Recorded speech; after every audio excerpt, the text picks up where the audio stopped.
Keşke.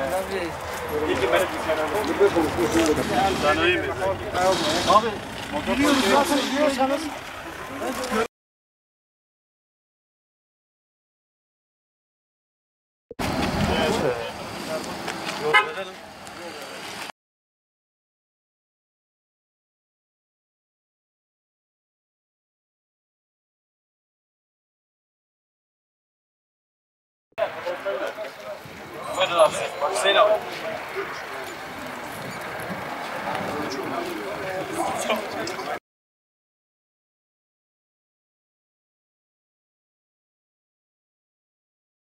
İlçemizde artan nüfus ile beraber büyük bir sorun halini alan kalıcı araç muayene istasyonu zorunluluğunun oluştuğu aşikardır.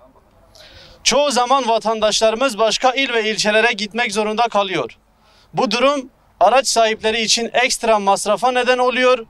Bu sorunun giderilmesi için yapılan pansuman tedaviler ihtiyaca cevap verememekle beraber daha birçok sorunun oluşmasına da neden olmaktadır.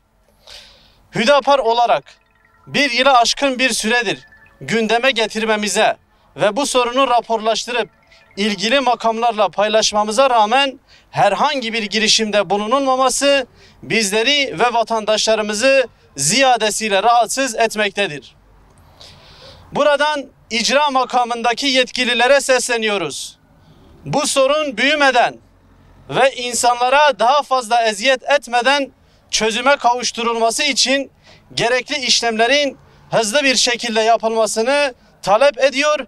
Bu konunun takipçisi olacağımızı belirtiyoruz.